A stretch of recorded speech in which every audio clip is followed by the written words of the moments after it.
Welcome to the Altered Moments podcast. Thanks for tuning in and making a choice to see God is still alive and at work changing people's lives. This is a show filled with stories of grit and gratitude to inspire you to never give up, no matter what comes your way. And now, here's your host, Kimberly Stevens. Welcome to the Altered Moments podcast. I'm Kimberly Stevens, and I am excited that you're here. We have an amazing guest today. I know I say that about every guest, but everyone truly is amazing. And it's my privilege to get to talk to these people on a regular basis. Today we have a woman named Michelle from St. Louis, Michelle Charbonnier. I was practicing her name 20 times before we came on the air today. And she has an amazing story of overcoming. And when I asked her what the main purpose of sharing her story is, she really wants to encourage people who are going through hard things to remember that nothing is impossible for God. And that when He puts a calling on our lives, He sees to it that it really happens. Michelle, come to the stage. Welcome to Altered Moments. Thanks for being here. Hi, thank you for having me. So I know St. Louis is really, really cold today. It is. It's really cold. Oh my goodness. Tell us a little bit about what you do in St. Louis. Yeah. I have a lot of things going on. I'm Executive Director of MoNetwork. It's a nonprofit. We're a recovery community center rooted in harm reduction. So we help people who use drugs. And it's amazing work. It's like boots on the ground type work. It's amazing work. We help lots of people and really blessed to have that calling on my life. I'm a therapist with Plan Your Recovery, and I am now getting more into the realm of coaching and motivational speaking. I partnered with Danielle Elliott Smith to form Sovereign Collective to do our coaching programs. And that's my professional life. In my personal life here, I go to Metro Community Church in Edwardsville, and I'm a leader of a singles Bible study group that I'm really just enjoy doing, enjoy having that community and building that community. So other than that, family, and that's my life. That is amazing. You said a couple of things that I want to ask a couple of questions about. So the first one was harm reduction. Yeah. What is harm reduction? Yeah, that's a really good question, and I'm glad you asked. So harm reduction comes in many forms. Wearing a seatbelt is harm reduction, right? We're reducing the risk of harm, which may happen in certain situations. Within the world of substance use, harm reduction includes doing things like syringe service programs, giving out safe sex kits, syringe services, Narcan or naloxone to reverse overdoses, fentanyl test strips to test your drug supplies. What it really is showing people radical love. We're telling these people that they are loved and that we care about them regardless of what decisions they're making. Their decisions do not define them, and that we want them to be safe, whatever they do. Are you working with mostly people in the city? Are you in the suburbs? Are you all over St. Louis? Who's your client? Yeah, so I'm all over St. Louis. So for MoNetwork, the Recovery Community Center is inner city. We are in the city. We do street outreach, but we stay within the confines of the city, right? My therapy practice is actually in the suburbs and totally different clientele in the sense of who I serve, but same struggles, mental health and substance use. Mm-hmm. Now, you also mentioned that you are a licensed mental health therapist provisionally, and that you are a coach. Yeah. And I know a lot of people think they are one and the same. Tell us a little about the differences. Yeah. So therapy, being a therapist, what I do is really, I specialize in substance use. So addiction, whether it's substances, alcohol, gambling, insert anything else. And it's really helping people establish recovery, which is however they define it. And sometimes that's mental health primary. That's mental health, depression, anxiety, bipolar, those type of things. But it's really helping them establish themselves to be healthier and happier, right? I always say therapy is like the deep work. You got to dig into the past. You got to reflect. You've got to recognize some of your own shortcomings, um, and kind of learn to manage that stuff.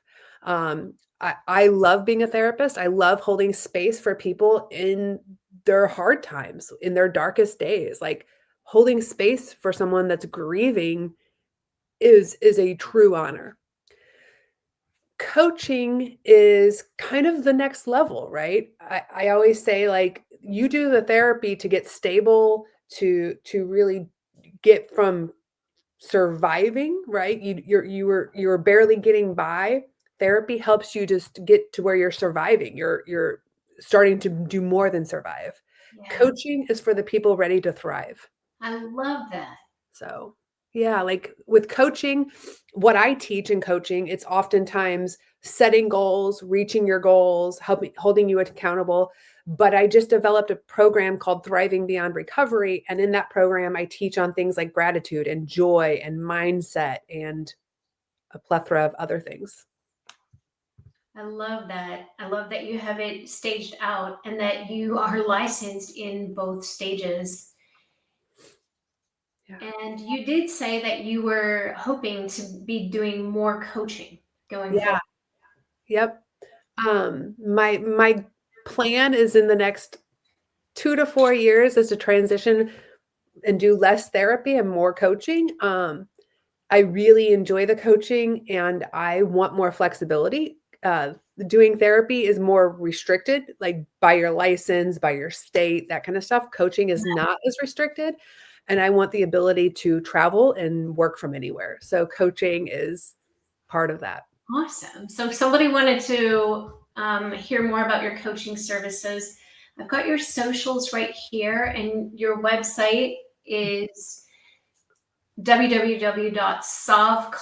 www.solvecollective.com. Yep. And also we have planyourrecovery.com.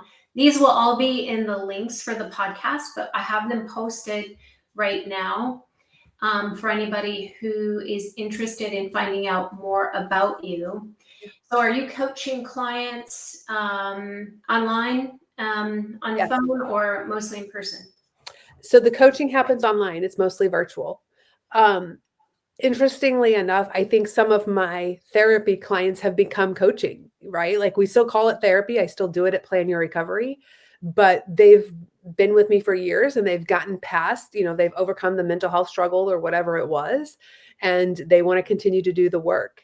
And so I feel there's kind of that gray area of like, okay, well, I'm your therapist, but you're more in the realm of coaching now. So, Yeah, that's awesome. So I know that you said at the beginning that when part of your message is that when God has a calling on your life, he sees to it that it happens. And I know you feel called to this work that you're doing and that there's a story behind that calling. And that's the altar moment you want to share with us today? it is. Yeah. Yeah. Um, where to begin with it? So I'll say I was raised Catholic, went to Catholic school, and there's never been a day in my life where I didn't know Christ as my savior, right? Like that was not something I ever doubted or questioned. Like that's just always been a part of me. Um, but I can't say that I necessarily had a personal relationship with Jesus or with God when I was younger. And by the time I was going into high school, I was experimenting with drugs. I was smoking weed, I was drinking, I was smoking cigarettes, and everything else came along pretty quickly in high school, like the other drugs, the parties, all of that stuff. And looking back, reflecting on it, addiction probably started that young for me, right? Like it Wow. didn't seem like it then, it was like, oh, I'm just a high school kid having fun. But I went to college, and I should say the marijuana was what really stuck with me. Like I grabbed onto that and I used it every single day. In college, I went to college, I did well, I joined a sorority, I did all those things, but smoking marijuana was a daily part of my routine. By the age of 21, I started bartending, and my boss at the bar also sold cocaine. That propelled me into almost a decade-long stimulant habit. And there was many years of abuse of cocaine, crack cocaine, Adderall, all of that stuff. And I eventually was able to give up the stimulants, but the marijuana, daily use of marijuana was still there. And I remember in my 20s, like watching shows like Intervention, which I kind of hate now, but I remember watching those shows in my 20s and thinking, I could do this. Like I could do this work, but I would have to be sober. And I have no idea how I would ever get sober. And so those thoughts were always in the back of my mind. And looking at even in my young life, like teenage years and 20s, like the people I was attracted to were people who needed help with addiction and mental health and things like that. And I didn't know it was my calling to help them, right? I was just like being the person I was. Into my 30s, underneath the substance use was always mental health concerns, anxiety, depression, were always present. And I really, like, even after I gave up the stimulants, which was hard, that was so hard. And it took me years to like taper off of everything. I overcame that, but I didn't know how the marijuana was going to play out because I was like, I don't see me ever not smoking weed. Like, this is just part of my life. I wake up, I smoke weed, I get ready for work, I smoke weed, I go to lunch, I smoke weed. Like, it was just there every single day. And I had no idea how I was going to overcome it. At the age of 33, I suffered a breakdown. Like, it was a mental, emotional, spiritual, physical breakdown. I stopped functioning. Um, I had to stop working. I wasn't eating. I wasn't sleeping. I wasn't able to make decisions. I wasn't driving. It literally felt like my body, my mind were just falling apart. And I had no idea what to do. And like I had a psychiatrist, I had a counselor, like I had my family there supporting me, but I didn't know what to do.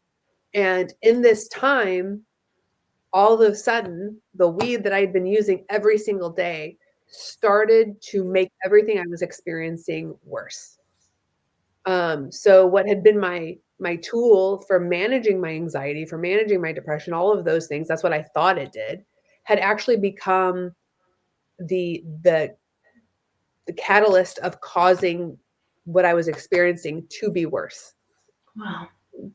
I remember one day being with my best friend, and I had told him previously, like, I think I'm going to have to stop smoking weed because he knew what I was going through. And I was like, it's making this worse. And I didn't know it was a breakdown at the time, but it was making the breakdown worse. And he was like, no way. Like, you'll never stop smoking weed. Like, I'm sure that's not an issue. And then one day I was with him and we smoked, and he saw the change in me and how I was already struggling, and then smoking made everything I was going through worse. And he looked at me and he was like, you're right. You're going to have to stop. And so it was not easy, like that. None of that was easy. Right. But it was like, okay, I'm already feeling horrible. So I'm not going to smoke weed anymore because it's making everything worse. And I have to figure all this out. I spent about 6 weeks drunk because I didn't know what else to do. July 5th, I woke up after a horrible day of drinking.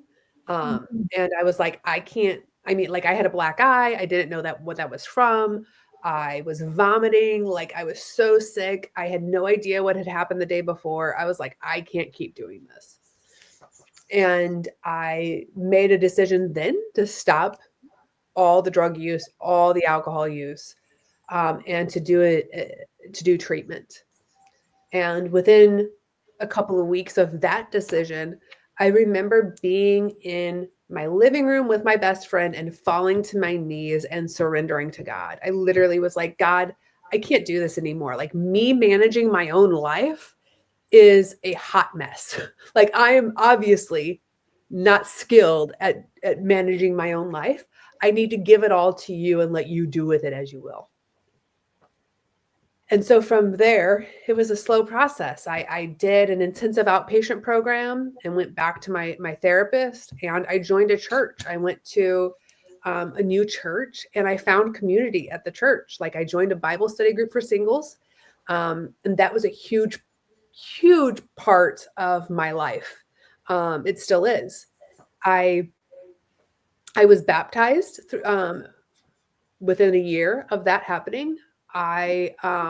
The pastor of recovery, like, I did not do recovery from addiction and mental health the traditional way. I didn't go to a 12-step meeting.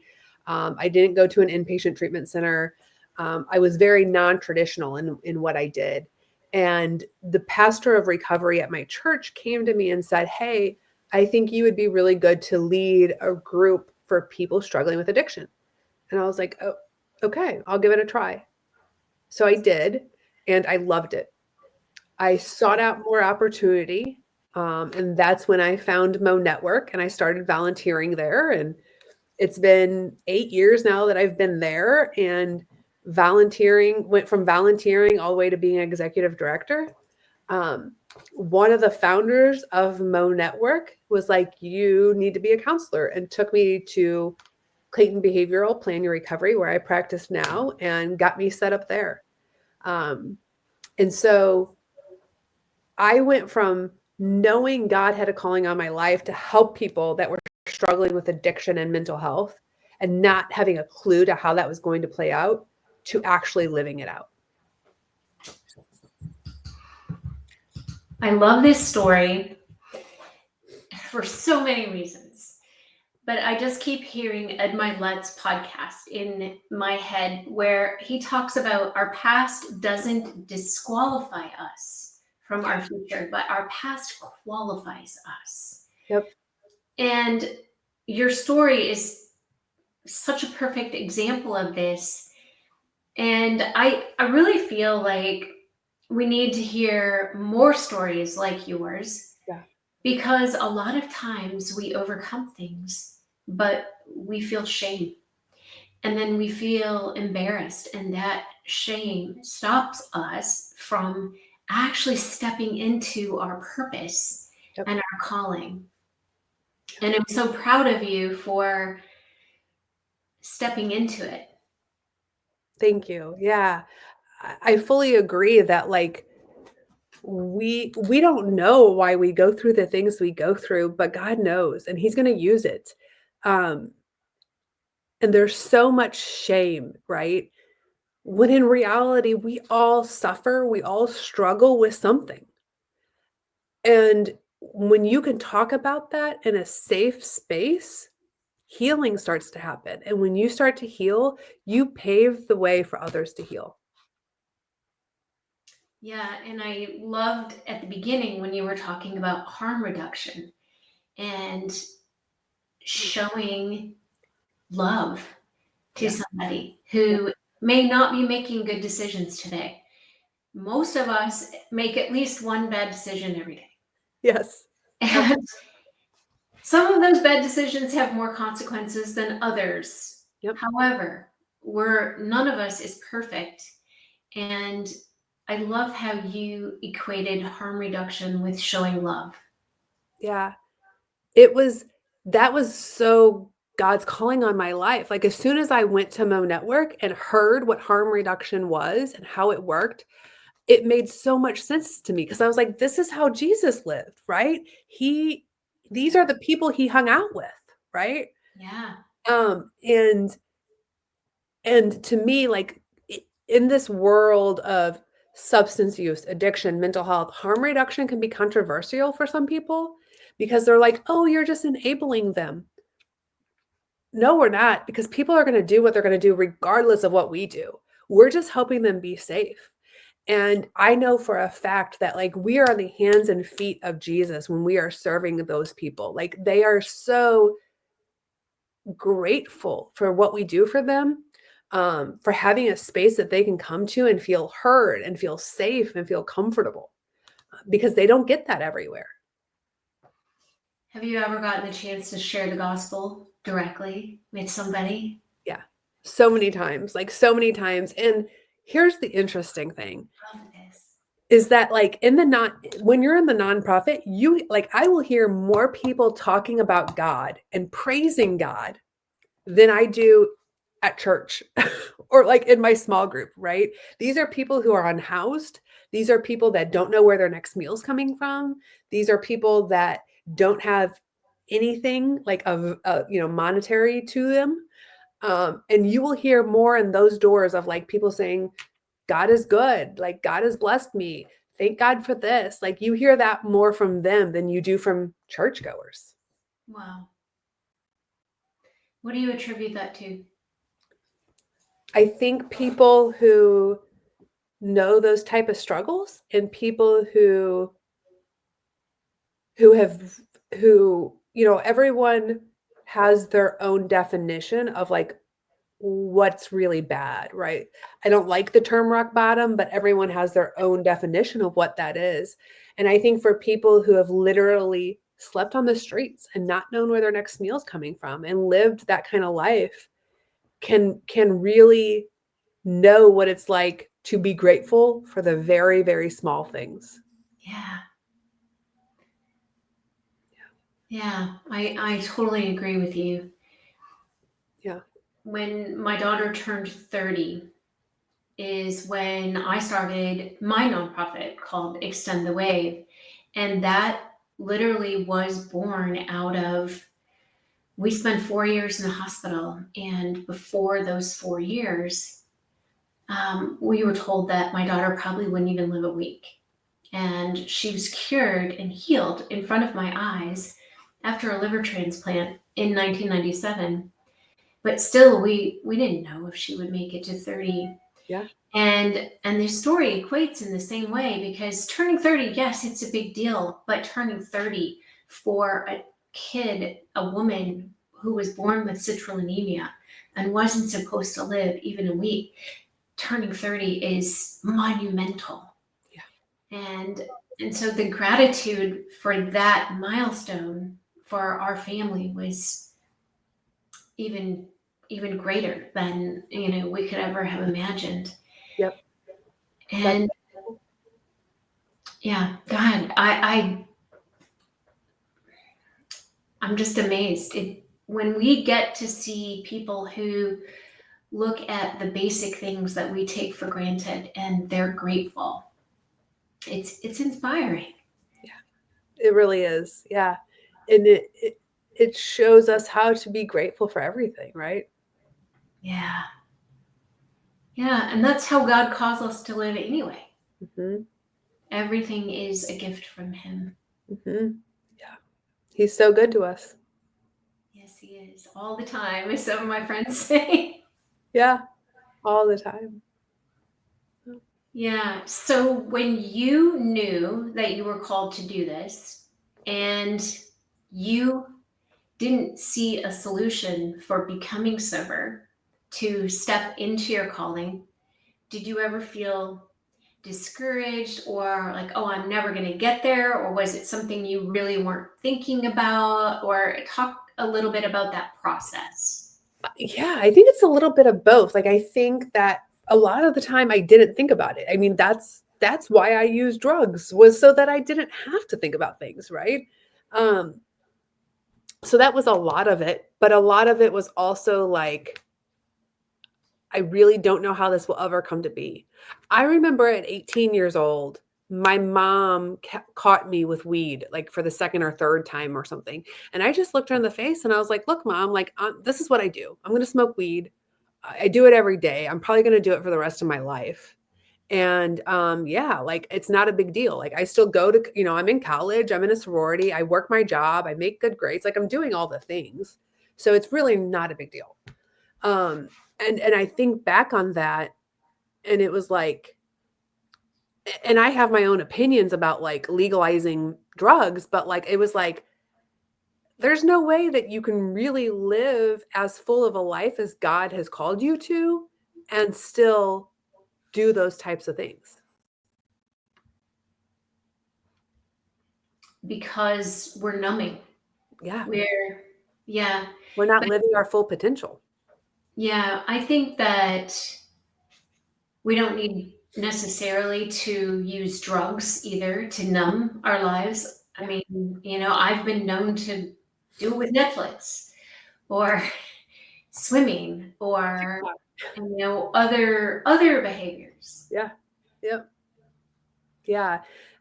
And I say this all the time to my clients, like as a therapist, is that like our minds tell us that we can't handle the negative emotions, right? And that we need to be numb. Our bodies, God created us to process all of our emotions. Our bodies can do it. Our minds just get in the way of that. Yeah. Do you think that that's natural, or do you think that that's something that we learn along the way? Nature or nurture, I guess, is my question. The activity of the mind, I think is nature. Like I think that's it's natural for our brains to constantly be going and to be thinking and all of these things. Um, our society has propelled that, right? With the amount of data that we consume in a day Is a lot. is a lot. It's a whole lot. And I think it's nature that's the way our minds work when we're not aware of it. But I think it's been nurtured, unfortunately, by the society that we've created. So do you think that's a natural coping mechanism to the overwhelm of data, or Yeah. Yeah. Like numbing is a common response, mostly because society tells us to, right? Go shopping, go to oh the gym, yes, get on Facebook, do whatever. But like you don't have to be present. And yeah. it's just not healthy, and it's not what we were really designed to do by God. When you're working with clients, um, regardless of the hat that you're wearing, and people really do seem to need some sort of coping mechanism to turn off the overwhelm. What is a healthy way? How do you advise people to Yeah. Yeah. get off? I always try to meet the needs of my clients, and every client is different. But and so I give them lots of tools. But I'm also a yoga teacher. And so for me, mindfulness and meditation and body work are all really good tools to help you to be present. And when you say mindfulness, what do you mean? Because mindfulness, I can turn on any YouTube channel and I will get 5 million responses about what mindfulness is. Yeah, I think mindfulness is a practice where you come into some level of awareness and consciousness about the way that our minds work. To be aware of the fact that our thoughts and our emotions come up without us doing anything. Those things just happen. And that we get to choose how we respond to that is part of being mindful. It's part of recognizing that like we have emotions and we have thoughts, but we are not they do not define us, and we can be separate from those, and we choose how we respond. So I think mindfulness is really having a better understanding of the mind and how it works and how to work with it. Yeah, I love that. John Gordon has a quote that I'm going to butcher, but essentially he talks about the only thoughts that have power are the ones that you continue to think. Yep. Yep. We get to decide which thoughts we believe and which ones we don't. And we get to actively work to change our thoughts. Affirmation work is powerful. And it's one of the things I teach in my coaching program. That's life-changing. It's been life-changing for me Yeah. as well. Love How did going back to church help you with those affirmations? They helped me to like, first off, I will say that like going back to church, I didn't go back to a Catholic church. Not that there's anything wrong with Catholicism. I just knew it wasn't for me. I found a church that made me feel good, like that in the sense of not that church, because I don't think churches are in the business of making you feel good, but like the way they worshiped. And that my mom had always explained that to me. She's like, you want to worship the way that feels right to you. And so I found a church that aligned with that. And some of the first affirmations I did, because I've done them in various ways. I've done them with therapists. I've done them in so many ways. But some of the first affirmations I did were affirmations rooted in what God says we are and who God says we are. And those are like my affirmations have changed over time, but those are still ones that I write out every day. I am called. I am favored. I am anointed. I am redeemed, right? I am a daughter of a king. I'm so glad you're sharing these. Keep going. Yeah. I am holy. I am set apart. Um, I am valued. I am worthy. I am confident. That's one of my things I'm working on for the year. I like to set intentions and words for my years. And one of the things I'm working on is I am confident. And it's that affirmation for me is that I am confident in God and I'm confident in myself. Yeah. Because my confidence comes from God, right? Mm-hmm. Absolutely. Yeah. And when you're telling yourself these affirmations, do you journal this? Do you? Yeah, I do all the things. I with clients, I always kind of walk them through because everybody learns differently. So some people it helps to write it out. Some people it helps to hear it. Some people it helps to say it. For me, it's part of my morning journaling. I journal them every morning. On really hard days, I do more affirmation journaling. And on other days, I also say them out loud. Yeah, I have literally a notebook it's a spiral notebook, and when something really touches me, I write it down. Yep. And I journal every morning as well, but then I find myself reading and rereading my note cards all day long. And some of them are Bible verses, some of them are just, I am forgiven. Yep. I am clean. And sometimes I need to remind myself that more than once a day. Yep. Yep. Having them posted around your house, like all of the things, having them on your mirror in the morning when you say that, when you're getting ready, like it's right there. We need those reminders. Yeah, we do. We absolutely do. Yep. Talk a little bit more about coaching and where you want to go with that and how people can get involved with you. Did you mention a community that you have? Yeah. So like, I don't know if I know the end game in coaching yet. What I know, I developed a program last year called Thriving Beyond Recovery. And right now I've launched it through where I practice therapy at Plan Your Recovery. And it's really for people who you can recognize you've overcome something: mental health, substance use, grief, divorce, eating disorders, like whatever it is. And you've done that work, but you're really ready to experience more in life. Like you're ready to talk about abundance and mindset shifts and gratitude and joy and all those things, spirituality, presence, that kind of stuff.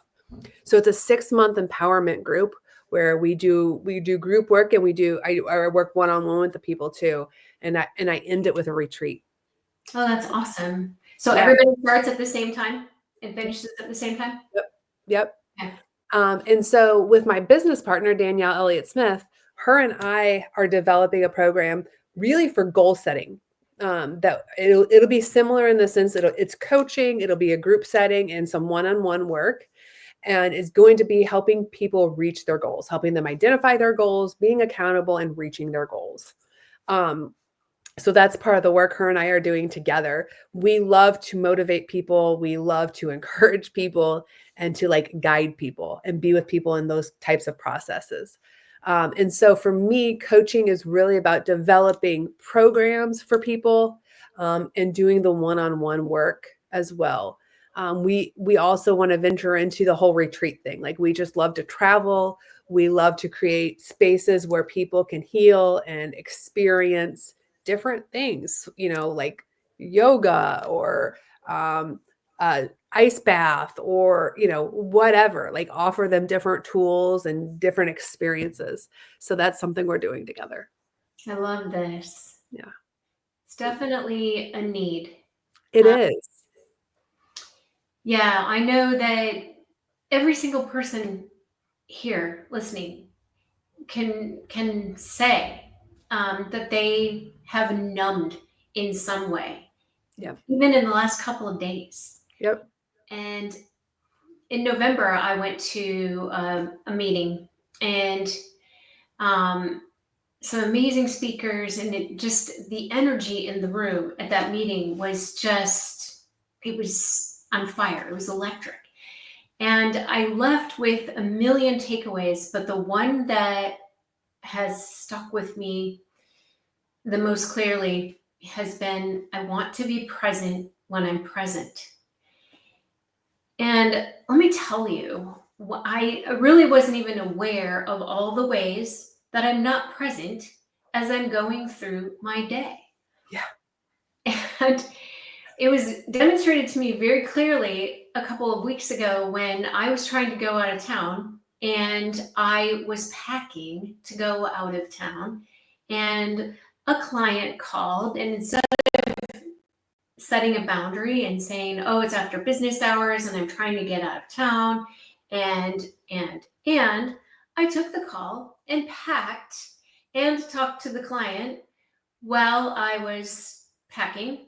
Yeah. Left my packing, came to my desk and helped the client with some insurance, and then went back to packing. And by the time I got to the hotel that evening, I realized I had forgotten about half of the things I needed. And it was just such a moment of, aha, this is the way I'm living my life. And I'm showing up with a half full bag. I'm not prepared for where I'm going or what I'm doing because I'm not paying attention to what's right here in front of my face. Yeah. We're constantly pulled into stressing over the future, regretting over the past, and we're not present. We're just not. Yeah.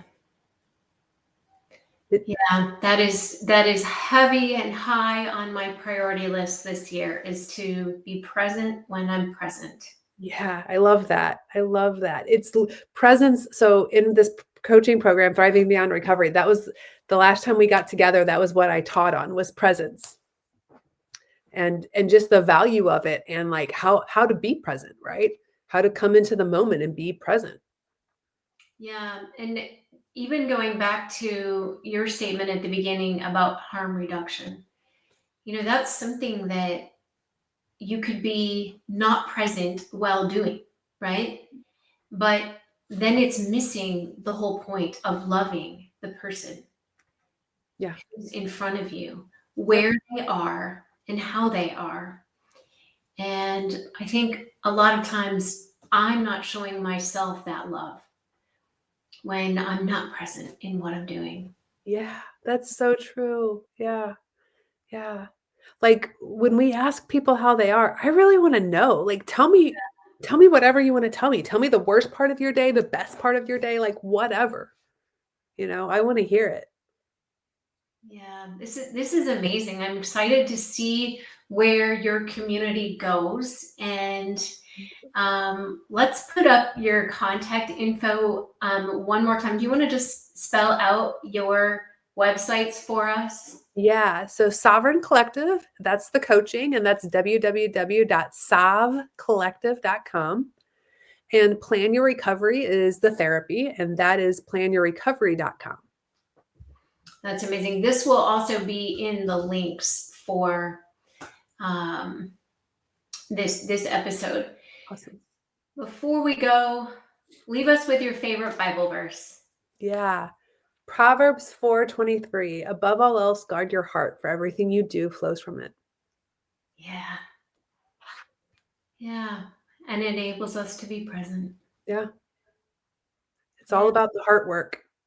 I love it. Michelle Charbonnier. Did I say it right? You did. Great job. All right. Thank you so much for being here today. And thank you to everyone who has caught this episode. If something struck a chord with you, please share this out with your friends. Don't forget to leave us a review, subscribe to the channel. And until next time, as I always say, never give up.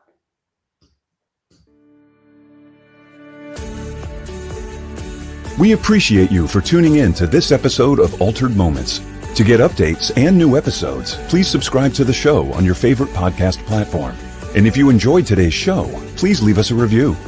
Until next time, remember, never give up.